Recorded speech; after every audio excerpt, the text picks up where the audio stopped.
अस्सलामुअलैकुम, आप देख रहे हैं GTV न्यूज़ और मैं हूं गौहर इशरत और मैं हूं साजिद हसन। बुलेटिन में सबसे पहले आपको बताएं कि PTI MF ने मुल्की मईशत तबाह कर दी।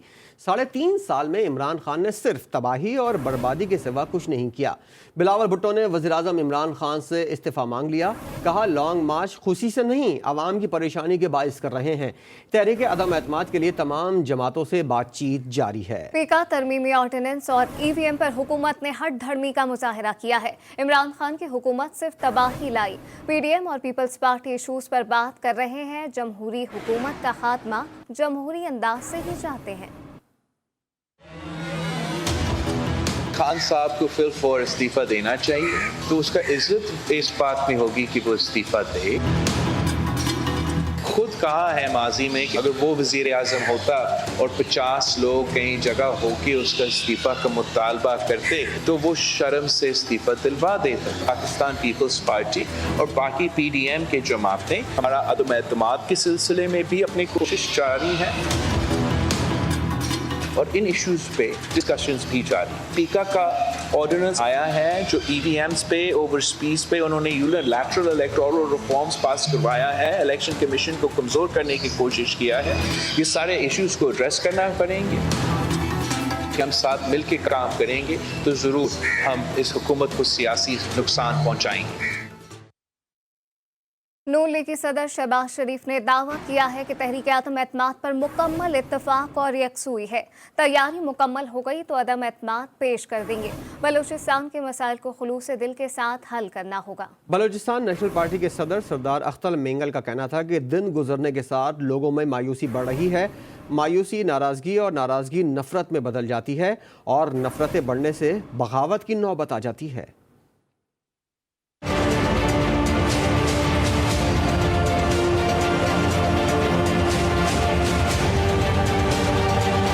सदर बलूचिस्तान नेशनल पार्टी सरदार अख्तर मेंगल ने कौमी असम्बली में कायदे हिज़्ब इख्तिलाफ शहबाज शरीफ की दावत पर आज उनकी लाहौर वाली रिहाइशगाह पर उनसे मुलाकात की। मुलाकात के बाद मीडिया से बात करते हुए शहबाज शरीफ का कहना था कि तहरीक अदम एतमाद पर मुकम्मल इत्तेफाक और यकसुई है। तैयारी मुकम्मल हो गई तो तहरीक अदम एतमाद पेश कर देंगे। सब मिलके तमाम पार्टीज जो PDM में हैं, जो PDM में नहीं हैं, मिसाल तो पीपल्स पार्टी, सब इसमें शामिल हैं, अपना हिस्सा डाल रहे हैं और जो ही हमारी तैयारी मुकम्मल होगी आपको इंशाल्लाह सबसे पहले इत्तला दी जाएगी। सरदार अख्तर मेंगल ने मीडिया से बात करते हुए कहा कि दिन गुजरने के साथ लोगों में मायूसी बढ़ रही है। मायूसी नाराजगी और नाराजगी नफरत में बदल जाती है और नफरतें बढ़ने से बगावत की नौबत आ जाती है। उनका कहना था कि बलूचिस्तान का मसला सियासी है और सियासी तरीके से ही हल होगा। जैसे जैसे दिन गुजरते जा रहे हैं लोगों में मायूसियाँ और नफरतें जो बढ़ती जा रही, नाराजगियाँ फिर जो है नफ़रतों में तब्दील हो जाती हैं और नफ़रतें जो है फिर बगावतों में तब्दील हो जाती हैं। बलूचिस्तान का मसला रोज़ अव्वल से सियासी था और उसको जो है सियासी लोगों के ज़रिए से हल करना मुनासिब होगा। न ही बंदूक से ये मसला हल होगा, न ही अस्करी तोपों से यह हल होगा। एक सवाल के जवाब में शहबाज शरीफ का कहना था कि बलूचिस्तान के मसाइल को खुलूस दिल के साथ हल करना होगा। छोटे सूबों का वफाक पर जो हक है वो इंतहाई अहम है। छोटे सूबों के हक की पासदारी करनी होगी। अब आपको खबर दें, पाकिस्तान तहरीक इंसाफ की कोर कमेटी मेंबरान के नामों का ऐलान कर दिया गया। वज़ीर-ए-आज़म बतौर चेयरमैन PTI कोर कमेटी के सरबराह होंगे। 33 मेंबरान के नामों की हतमी मंजूरी दे दी गई।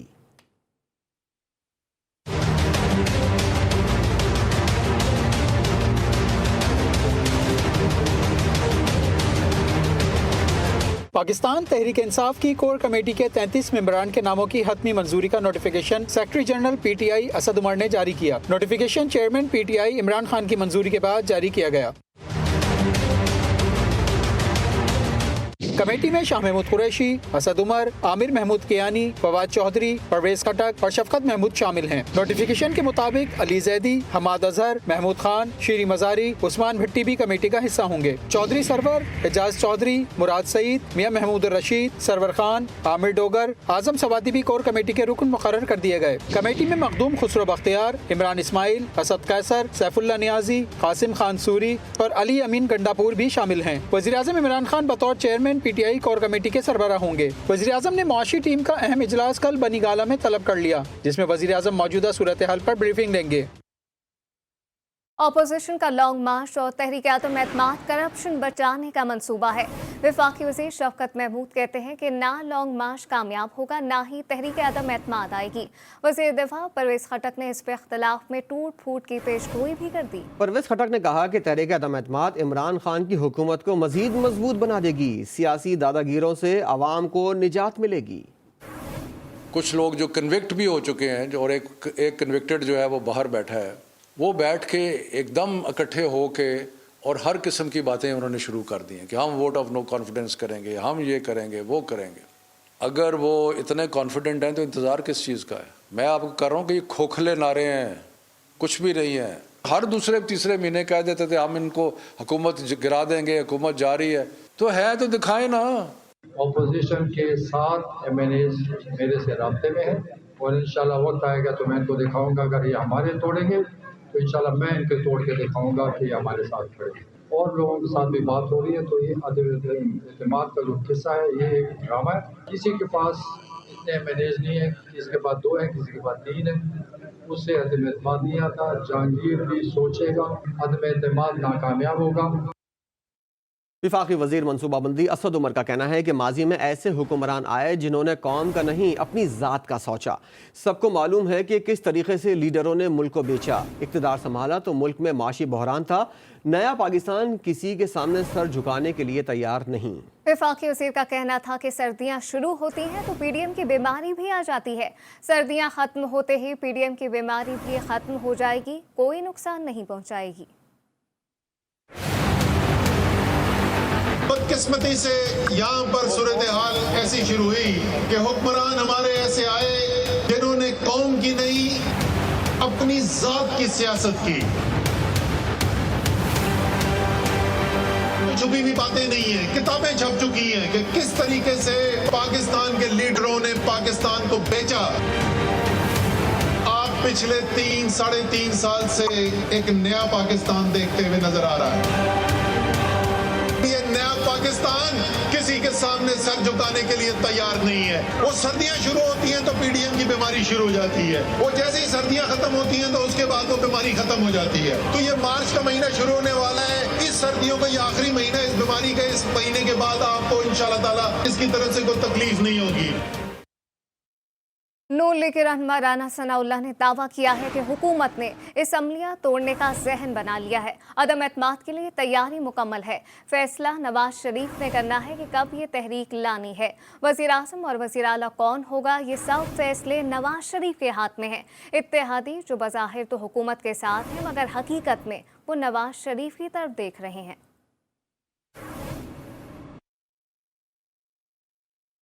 दूसरी जानिब पाकिस्तान तहरीक इंसाफ ने घोटकी से अपने सिंध हुकूक मार्च का आगाज़ कर दिया। मार्च का आगाज़ सिंध और पंजाब के सरहदी शहर ओबाड़ो से किया गया।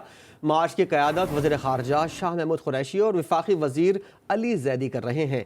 सिंध हुकूक मार्च के दौरान PTI घोटकी के साबिक सदर मीर इफ्तिखार कंटेनर से गिर कर शदीद ज़ख्मी हो गए। रोक सको तो रोक लो, तब्दीली आई रे, तब्दीली आई रे। पाकिस्तान तहरीक इंसाफ ने घोटकी से कराची तक सिंध हुकूक मार्च का आगाज कर दिया। मार्च का आगाज सिंध पंजाब के सरहदी शहर ओबाड़ो से हुआ। मार्च की क़यादत तहरीक इंसाफ के वाइस चेयरमैन शाह महमूद कुरैशी और सिंध के सदर अली ज़ैदी कर रहे हैं। कौमी शाहरा पर ओबाड़ो तक ताहद निगाह तहरीक इंसाफ के परचम नजर आ रहे हैं। सिंध पंजाब सरहद पर हेलीपैड भी बनाया गया। मार्च को खुशामदीद कहने के लिए शहर भर में जगह जगह इस्तकबालिया कैंप लगाए गए हैं, जबकि कारकुनान जोश और खरोश से पार्टी तरानों पर रक्स भी कर रहे हैं। PTI का हुकूक सिंध मार्च सक्खर की जानिब रवां दवा है, जहाँ बड़ा जलसा होगा। जलसे की तैयारियां मुकम्मल कर ली गई हैं। मार्च की शुरुआत रात सक्खर के इंसाफ हाउस में गुजारेंगे। पाकिस्तान तहरीक इंसाफ की हुकूमत गिराने के लिए पीपल्स पार्टी ने सिंध में भी सियासी जोड़ तोड़ के प्लान पर काम शुरू कर दिया है। बिलावल भुट्टो जरदारी ने वज़ीर आला मुराद अली शाह को सिंध की अपोजिशन जमातों से राब्ते के लिए अहम टास्क भी सौंप दिया है। वज़ीर आला सिंध जल्द MKM और GDA क़यादत से राब्ते करेंगे। इसी पर मजीद बात करेंगे। हमारे नुमाइंदे खावर हुसैन हमारे साथ मौजूद होंगे। खबर आपको दें, पाकिस्तान तहरीक इंसाफ की हुकूमत गिराने के लिए पीपल्स पार्टी ने सिंध में सियासी जोड़ तोड़ के प्लान पर काम शुरू कर दिया है।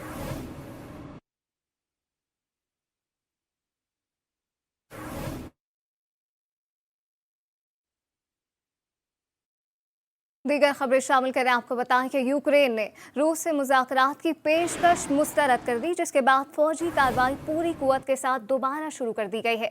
यूक्रेन के हमसाय पोलैंड ने यूक्रेन में फौजी कार्रवाई के खिलाफ रूस से फुटबॉल वर्ल्ड कप का क्वालिफायर मैच खेलने से इनकार कर दिया है। फीफा ने इस मैच के पॉइंट्स के हवाले से अभी तक कोई फैसला नहीं किया। फीफा को उम्मीद है कि मैच से कबल तक रूस यूक्रेन तनाज़ा खत्म हो जाएगा।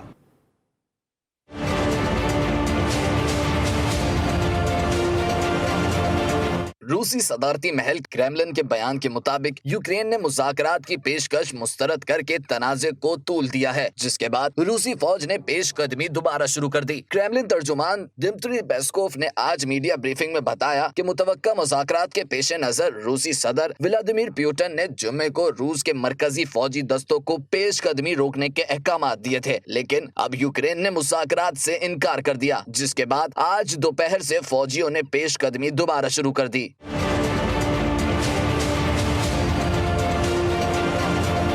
गुज़िश्ता रोज रूसी फौजी यूक्रेन के दारुल हुकूमत कीव में दाखिल हो चुके थे और पार्लियामेंट की इमारत से महज 9 किलोमीटर के फासले पर थे। पुतिन ने मुज़ाकरात पर आमदगी जाहिर की और अपने इत्तेहादी मुल्क बेलारूस में मुज़ाकराती वफ्द भेजने का ऐलान किया। यूक्रेन के सदर वोलोदिमीर ज़ेलेंस्की भी बारहा मुज़ाकरात की अपील करते रहे। ये वाज़ेह नहीं कि जब यूक्रेनी सदर मुज़ाकरात के हामी हैं तो फिर रूस की मुज़ाकरात की पेशकश क्यों मुस्तरद की। रूस ने 24 फरवरी को यूक्रेन पर हमला किया था और दोनों मुल्कों का दावा है कि वो एक दूसरे को भारी नुकसान पहुंचा चुके हैं। अलबत्ता इस जंग में रूस का पलड़ा भारी नजर आता है। पोलिश फुटबॉल एसोसिएशन के सदर ने एक बयान में कहा है कि रूसी जारियत के बाइस उन्होंने फैसला किया है कि पोलिश टीम आइंदा माह रूस से होने वाला फुटबॉल मैच नहीं खेलेगी। पोलैंड ने 24 मार्च को मॉस्को में रूस से वर्ल्ड कप 2022 का क्वालिफायर मैच खेलना था।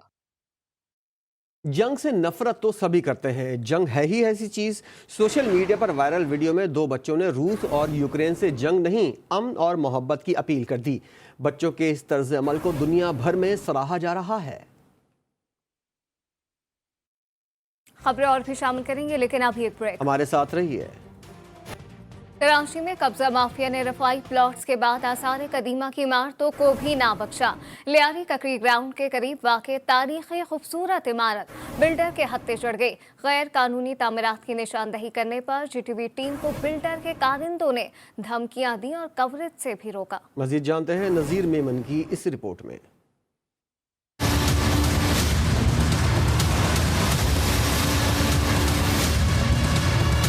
कराची में रफाही प्लॉटों पर कब्जे के बाद अब आसार कदीमा की इमारतें बिल्डर माफिया के निशाने पर आ गई। बिल्डर माफिया ने सिंध बिल्डिंग कंट्रोल अथॉरिटी समेत मुताल्लिका इदारों की मिली भगत से शहर कायद का हुलिया बिगाड़ने की ठान ली। मूसा शाह नामी बिल्डर ने सकाफती इमारतों को मिसमार करने के लिए मुताल्लिका इदारों की मिली भगत से जाली दस्तावेजात भी तैयार कर ली। कराची के ओल्ड सिटी एरियाज लियारी ककरी ग्राउंड के करीब वाक़े तारीखी खूबसूरत इमारत बिल्डर्स के हत्थे चढ़ गई। जीटीवी ने मामले की कवरेज करना चाहिए तो बिल्डर के कारिंदों ने जीटीवी की टीम को धमकियां दी। 15 पर कॉल करके इत्तला देने के बावजूद भी पुलिस मौके पर नहीं पहुंची। तारीखी बिल्डिंग का आधा हिस्सा भी मिसमार कर दिया गया है। बड़े पैमाने पर कीमती पत्थर को ट्रैक्टर ट्रॉलियों के जरिए शिफ्ट किया जा रहा है।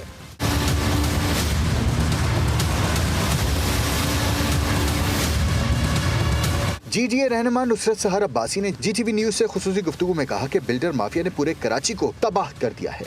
इस माफिया को तो खुदारा पकड़े, ये हमारे कराची को तबाह करे। हमारे उस आसार कदीमा कराची की खूबसूरती है जिससे पता चलता है कि कराची ओल्ड कैसा था, किस कदर हसीन था। उन इमारतों को भी ये बिल्डर माफिया, फिर इसके साथ ये कराची के जितने भी ब्यूरोक्रेसी है वो बाकायदा इनके साथ मिल जाती है। सीबीए इनके साथ मिली हुई, हर तरह का जो ब्लैक शीप्स हैं वो इनके साथ मिले हुए और जाली डॉक्यूमेंट, जाली सर्टिफिकेट निकालकर इनको इजाजतें दे दी जाती हैं। जमात इस्लामी के एमपीए अब्दुल रशीद ने भी मामले पर जीटीवी से खुसूसी बातचीत की। उनका कहना था कि कराची की तारीखी इमारतों को दुल्हन की तरह तैयार करके फरोख्त किया जा रहा है। सिंध हुकूमत बिल्डर माफिया से मिली हुई है।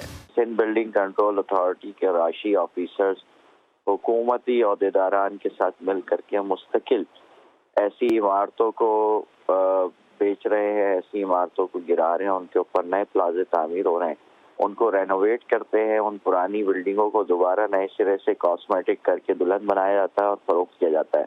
इस पूरे अमल में बिल्डर माफिया भी और साथ में हुकूमती महकमे के लोग, ऑफिसर्स, और यहाँ तक कि इसकी चेन जो है वो ऊपर आला ओहदेदारान तक पार्टी के जाती है। सकाफती बिल्डिंग मिसमार करने से मुतालिक सूबाई वजीर सरदार शाह से मौक़िफ़ लेने की कोशिश की गई तो मौसूफ वजीर ने अपना मोबाइल फ़ोन ही बंद कर दिया। नज़ीर मेमन, GTV न्यूज़, कराची।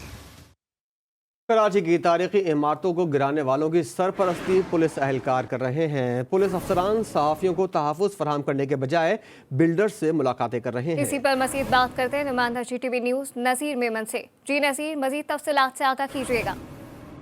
जी बिल्कुल, जो है आज जो है GTV की जो टीम पर हमले में मुलविस और कराची की तारीख को मस्क करने वाले बिल्डर को जो है पुलिस की पुष्टपनाही हासिल है, जबकि मूसा नामी जो बिल्डर है वो Lyari quarter plot number LA35 पर बनी कदीमी इमारत को गिराकर प्लाजा बना रहा था, जबकि इमारत को जो है वो हेरिटेज करार दिया गया है।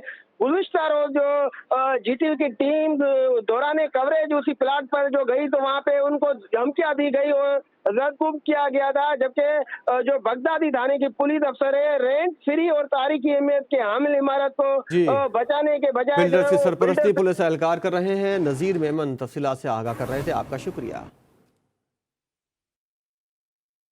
शाही किले को एनर्जी ड्रिंक की शूटिंग के लिए रेसिंग ट्रैक बना दिया गया। शाही किले में आसार कदीमा के लिए कवानीन की खुल्लम खुल्ला खिलाफ वर्जी की गई। वर्ल्ड हेरिटेज प्लेस पर रेसिंग के करतब दिखाती गाड़ी की फुटेज मंजर आम पर आती है। रेसिंग कार पूरे किले में फर्राटे भरती रही और पुलिस तमाशा देखती रही।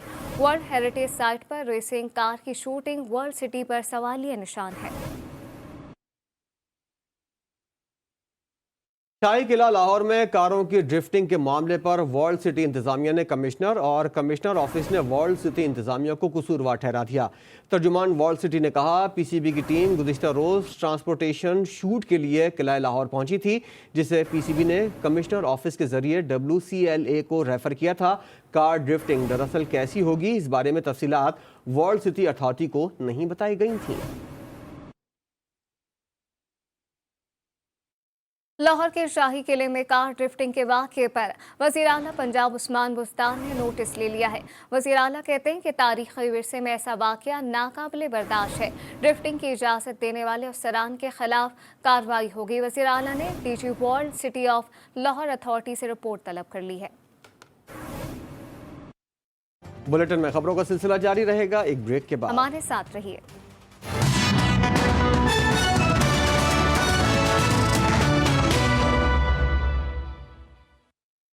पाकिस्तान सुपर लीग का फाइनल कल मुल्तान सुल्तान्स और लाहौर कलंदर्स की टीमों के दरमियान खेला जाएगा।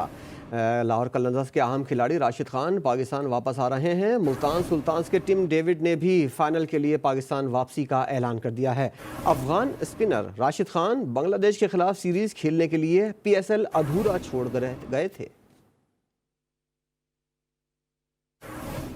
पाकिस्तान और जनूबी अफ्रीका ब्लाइंड क्रिकेट सीरीज का आगाज पीर से कराची में होगा। दोनों टीमों के कप्तानों का कहना है कि सीरीज की भरपूर तैयारी की है। इससे कबल कराची एयरपोर्ट पर पहुंचने वाली मेहमान टीम का शानदार इस्तकबाल किया गया। कराची में न्यूज़ कॉन्फ्रेंस के दौरान कौमी टीम के कप्तान निसार अली ने कहा कि सीरीज की भरपूर तैयारी की है। 3 वनडे और 3 T20 सीरीज पर मुश्तमिल सीरीज के पहले मरहले में वनडे सीरीज का पहला मैच पीर से साउथ एंड क्लब में खेला जाएगा। साउथ अफ्रीकी टीम के कप्तान असांदा इसाक का कहना था कि पाकिस्तानी टीम मजबूत है, ताहम मुकम्मल तैयारी के साथ सीरीज जीतने के लिए आए हैं। इस मौके पर वनडे सीरीज की ट्रॉफी की रोनुमाई भी की गई।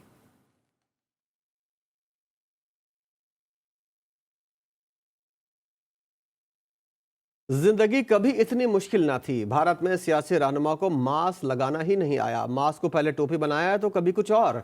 सोशल मीडिया पर वीडियो वायरल हो गई और लोगों का हंस हंस कर बुरा हाल हो गया।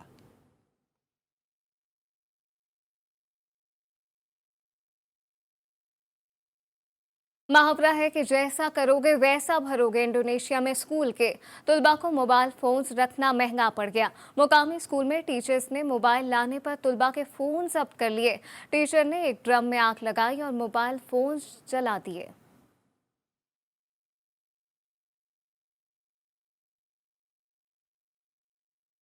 न्यूज़ बुलेटिन से फिल वक्त इतना ही। एक ब्रेक के बाद हाजिर होंगे हेडलाइन के साथ। देखते रहिए GTV न्यूज़।